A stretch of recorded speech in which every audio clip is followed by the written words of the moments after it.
पश्चिम बंगाल के विधानसभा चुनाव का भी एक फेज पार हुआ है, लेकिन इस फर्स्ट फेज में हुई बम्पर वोटिंग ने सत्ता से लेकर विपक्ष तक सबको हैरान कर दिया।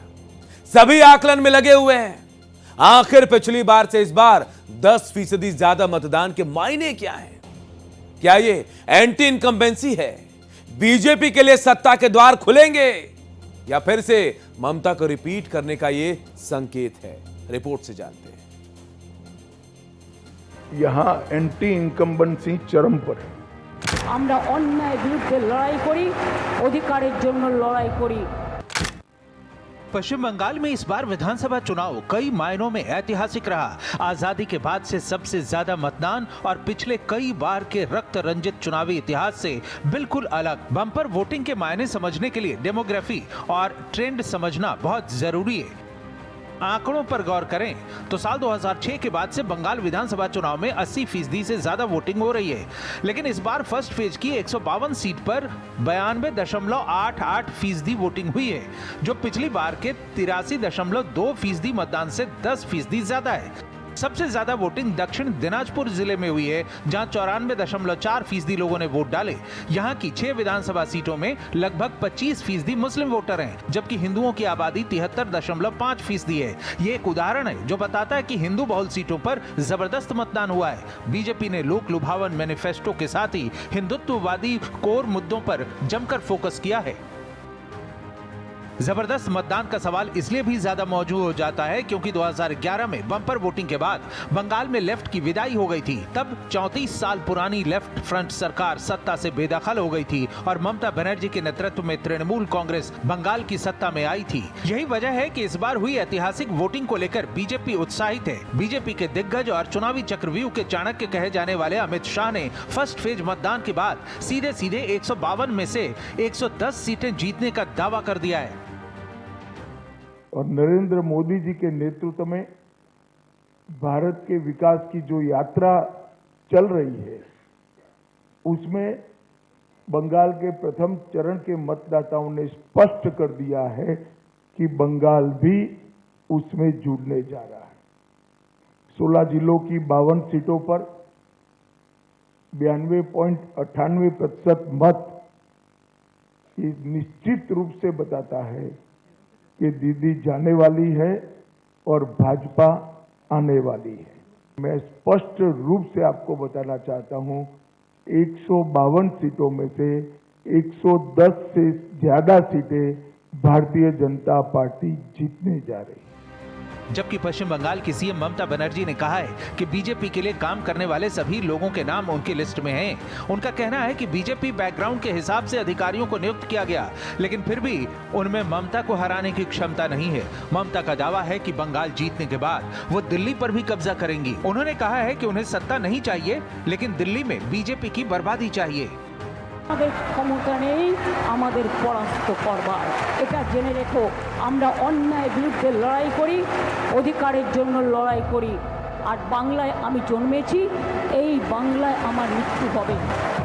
Bengal is a industrial destination now, tourism destination now, business destination now. केंद्रीय गृह मंत्री अमित शाह ने बम्पर वोटिंग को एंटी इनकम्बेंसी से जोड़ते हुए भयमुक्त चुनाव होना सबसे बड़ी वजह बताया है और भयमुक्त चुनाव होने को भी बीजेपी अपनी जीत से जोड़ती है।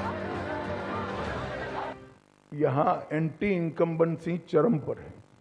गत चुनाव में भी चरम पर थी, मगर गत चुनाव में वोटिंग जितना भयमुक्त होना चाहिए उतना नहीं हुआ था। ढेर सारे बूथ लूटे गए थे, ढेर सारी जगह पे गांवों से मतदाता को निकलने नहीं दिया गया था। वहां तक कि हमारे कुछ कार्यकर्ताओं ने प्रयास किया था कि तृणमूल के झंडे लेकर जुलूस निकाल कर वोट डालने जाए तो शायद देने देंगे, मगर ये भी सफल नहीं हुआ था। इस चुनाव में शुरुआत से मतदाता सूची का शुद्धिकरण हुआ है। ढेर सारे फर्जी मतदाता कट गए हैं, ढेर सारे घुसपैठियों के नाम कटे हैं।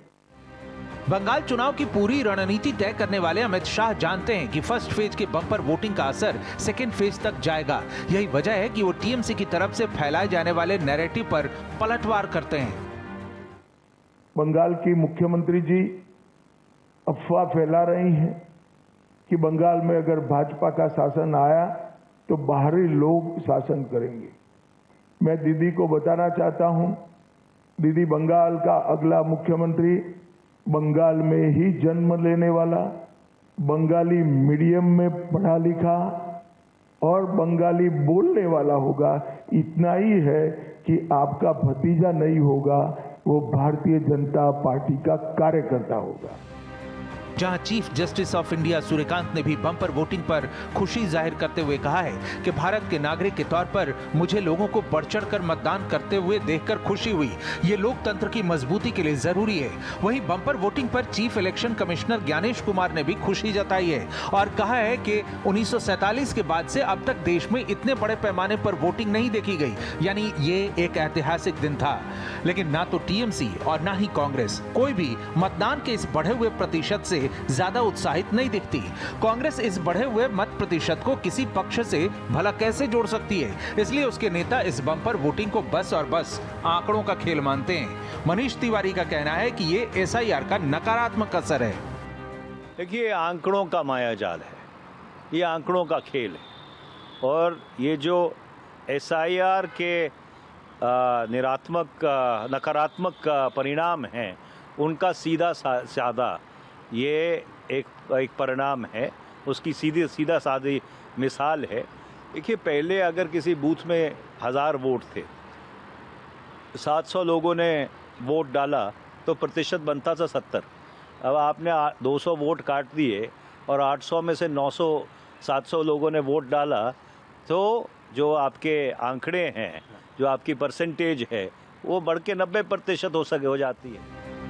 माना जाता है कि फर्स्ट फेज के बम्पर मतदान का असर 29 अप्रैल को होने वाले सेकेंड फेज को भी प्रभावित करेगा। लेकिन बढ़ा वोट प्रतिशत ममता या बीजेपी किसका खेल बनाएगी या बिगाड़ेगी, 4 मई को साफ हो जाएगा। Bureau report, Bharat express.